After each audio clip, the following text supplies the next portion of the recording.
যুদ্ধবিরতি চুক্তি অনুযায়ী ইসরায়েলকে আরও 2 জিম্মির মৃতদেহ ফিরিয়ে দিয়েছে হামাস। তবে ইসরায়েল জানিয়েছে, চুক্তি অনুযায়ী হামাস 28 জন বন্দীর দেহাবশেষ ফেরত না দেওয়া পর্যন্ত গাজার শান্তি পরিকল্পনার পরবর্তী ধাপে কোনো অগ্রগতি হবে না। আর হামাস চুক্তির শর্ত না মানলে ইসরায়েলকে নতুন করে গাজায় অভিযান চালাতে দেওয়া হবে বলে জানিয়েছে যুক্তরাষ্ট্রের প্রেসিডেন্ট ডোনাল্ড ট্রাম্প। অন্যদিকে যুদ্ধবিরতির মধ্যেও ইসরায়েলি বাহিনীর গুলিতে শিশুসহ কমপক্ষে 8 জন ফিলিস্তিনি আহত হয়েছেন। শারমিন স্বপ্নার রিপোর্ট। গাজা শান্তি পরিকল্পনার প্রথম ধাপের অংশ হিসেবে ইসরায়েলকে আরও 2 জিম্মির মৃতদেহ ফিরিয়ে দিয়েছে হামাস। রেড ক্রসের মাধ্যমে এই মৃতদেহগুলো ফেরত দেওয়া হয়। ইসরায়েলের প্রধানমন্ত্রী বেনিয়ামিন নেতানিয়াহুর কার্যালয় এক বিবৃতিতে জানায়, মৃতদেহগুলো শনাক্তকরণে কাজ চলছে। অন্যদিকে ইসরায়েলি সেনাবাহিনী ৪৫ জন ফিলিস্তিনি বন্দীর মৃতদেহ আন্তর্জাতিক রেড ক্রস কমিটির কাছে হস্তান্তর করেছে। তবে ইসরায়েল বলেছে, চুক্তি অনুযায়ী হামাস 28 জন বন্দীর দেহাবশেষ ফেরত না দেওয়া পর্যন্ত গাজা শান্তি পরিকল্পনার পরবর্তী ধাপে কোনো অগ্রগতি হবে না। এদিকে যুক্তরাষ্ট্রের প্রেসিডেন্ট ডোনাল্ড ট্রাম্প বলেছেন, হামাস যদি যুদ্ধবিরতি চুক্তির শর্ত মানতে ব্যর্থ হয় তবে ইসরায়েলকে নতুন করে গাজায় অভিযান চালাতে দেয়া হবে। তবে হামাসের সামরিক শাখা কাসাম ব্রিগেডস এক বিবৃতিতে জানায়, চুক্তি অনুযায়ী সব জীবিত বন্দীকে হস্তান্তর করা হয়েছে, পাশাপাশি যেসব মৃতদেহ উদ্ধার করা সম্ভব হয়েছে সেগুলোও দেয়া হয়েছে। তবে বাকি মৃতদেহগুলো উদ্ধার করতে বিশেষ সরঞ্জাম ও দীর্ঘ প্রচেষ্টা প্রয়োজন বলে জানায় হামাস। এর আগে ইসরায়েল জিম্মিদের মৃতদেহ ফেরত না দিলে গাজায় প্রবেশকারী ত্রাণ ট্রাকের সংখ্যা অর্ধেক করা হবে বলে জানালেও সেই পরিকল্পনা বাতিল করে ত্রাণ ট্রাক প্রবেশের অনুমতি দিয়েছে ইসরায়েল। এদিকে যুদ্ধবিরতির মধ্যেও ইসরায়েলি বাহিনীর গুলিতে অধিকৃত পশ্চিম তীরের নাবলুজ শহর ও জেরুজালেমে কমপক্ষে 8 জন ফিলিস্তিনি আহত হয়েছেন, যাদের মধ্যে 4 জন শিশু রয়েছে।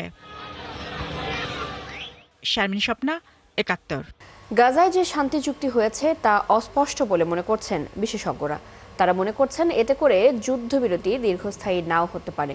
ফিলিস্তিনি সশস্ত্র গোষ্ঠী হামাসও অস্ত্র সমর্পণের বিষয়ে এখনও সুস্পষ্ট ইঙ্গিত দেয়নি।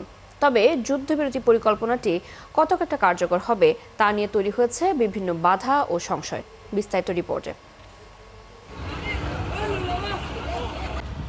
গাজা শান্তি চুক্তিতে বলা হয়, জীবিত সব বন্দীকে মুক্তি দিলে ইসরায়েলের সেনাকে গাজা ছেড়ে চলে আসতে হবে। কিন্তু বাস্তবে দেখা যাচ্ছে, ইসরায়েলের সেনা ইয়েলো লাইন পর্যন্ত পিছিয়ে এসেছে, যা গাজার ভেতরেই অবস্থিত।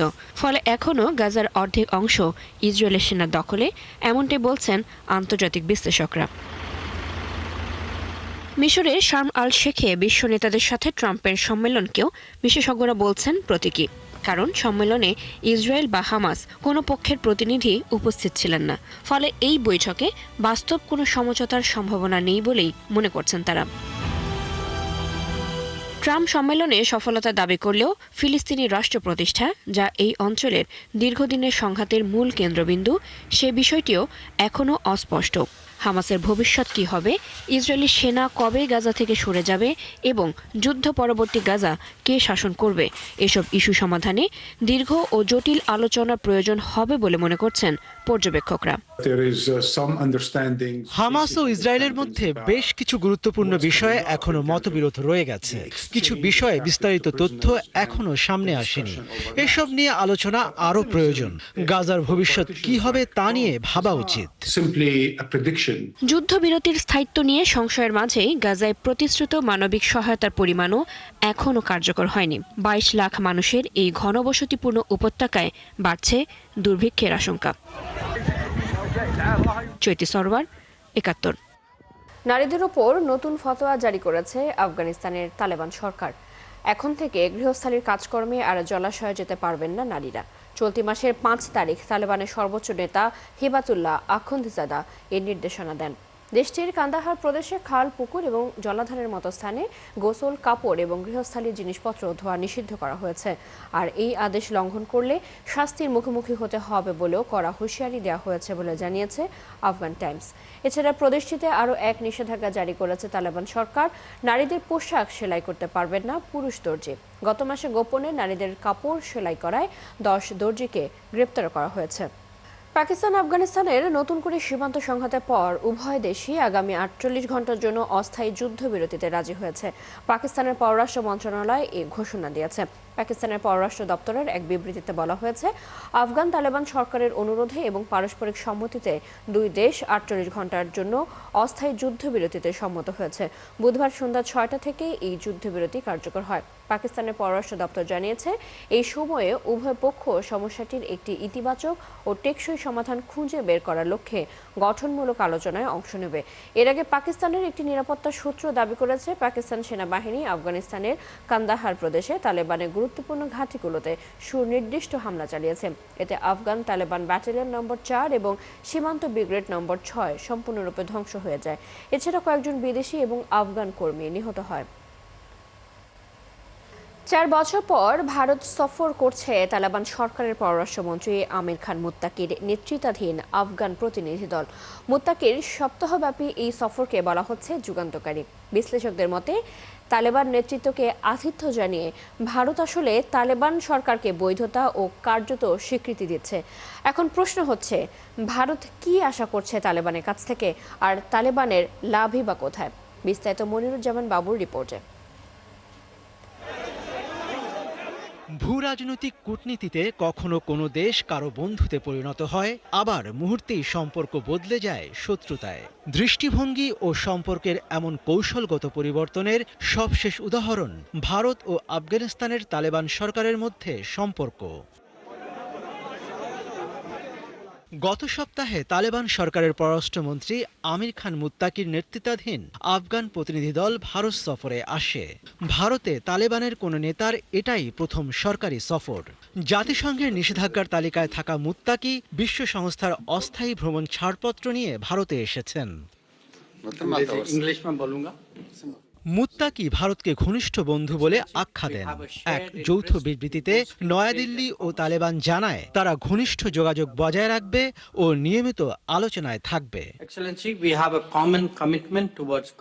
বিশ্লেষকরা বলছেন, আঞ্চলিক ভূ রাজনৈতিক পুনর্বিন্যাস দিল্লিকে সম্পর্কের পরিবর্তন আনতে বাধ্য করেছে। তালেবানের সঙ্গে ভারতের এই সম্পর্ক পুনঃস্থাপনের কারণ, নয়াদিল্লি আফগানিস্তানে পাকিস্তানের প্রভাব মোকাবেলা করতে চাইছে। তবে কিছু বিশ্লেষকের মতে, তালেবান নেতৃত্বকে আতিথ্য জানিয়ে ভারত আসলে তালেবান সরকারকে বৈধতা ও কার্যত স্বীকৃতি দিচ্ছে। এর মধ্য দিয়ে আফগান তালেবান প্রশাসন যেমন তাদের কূটনৈতিক বৈধতা বাড়ানোর পথে আরেক ধাপ এগিয়েছে, তেমনি অর্থনৈতিক সম্পর্ক সুসংহত করছে। এছাড়া ভারতের সঙ্গে গভীর সম্পর্ক আফগানিস্তানের জন্য বাণিজ্য, শিক্ষা ও স্বাস্থ্য খাতে নতুন সুযোগ খুলে দিতে পারে। দুই দেশের বার্ষিক বাণিজ্য ইতিমধ্যেই প্রায় $900 মিলিয়ন পৌঁছেছে। তাই বিশ্লেষকদের মতে, এই পরিবর্তিত আঞ্চলিক প্রেক্ষাপটেই ভারত এখন মুত্তাকিকে স্বাগত জানিয়েছে। মনিরুজ্জামান বাবু, ৭১।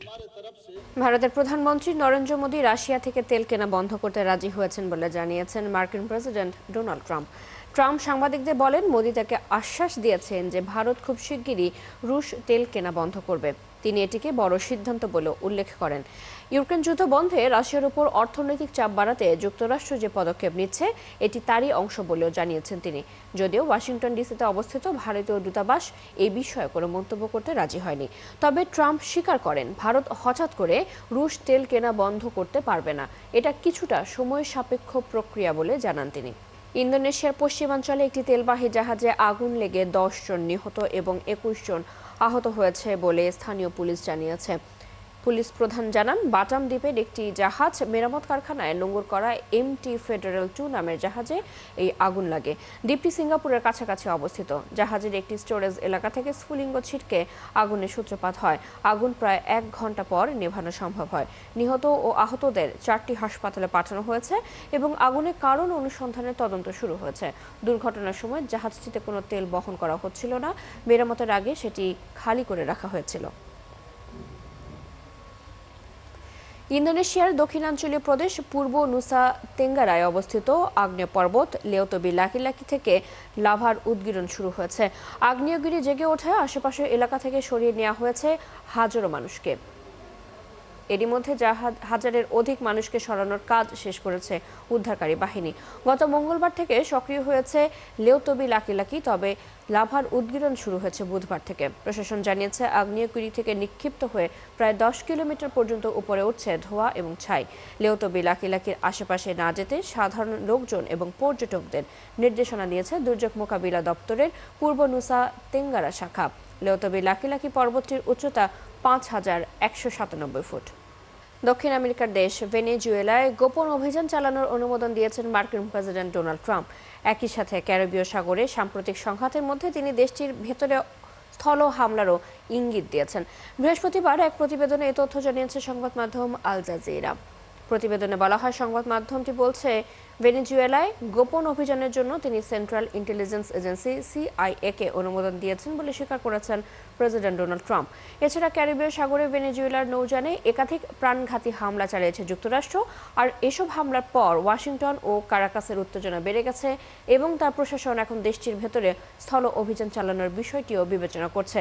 ট্রাম্পের এই বক্তব্য এবং CIA গোপন অভিযান চালানোর অনুমোদনের কড়া সমালোচনা করেছে ভেনেজুয়েলা সরকার।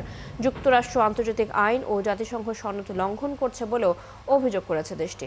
এবং এই ছিল এখনকার আয়োজনে। বিশ্বের নতুন কিছু খবর এবং বিশ্লেষণ নিয়ে কাল সকাল 9:30টায় আবারও হাজির হবে বিশ্বযোগ। চোখ রাখুন 71-এর ফেসবুক পেজে, সাবস্ক্রাইব করুন 71-এর ইউটিউব চ্যানেল। 71-এর সাথেই থাকুন।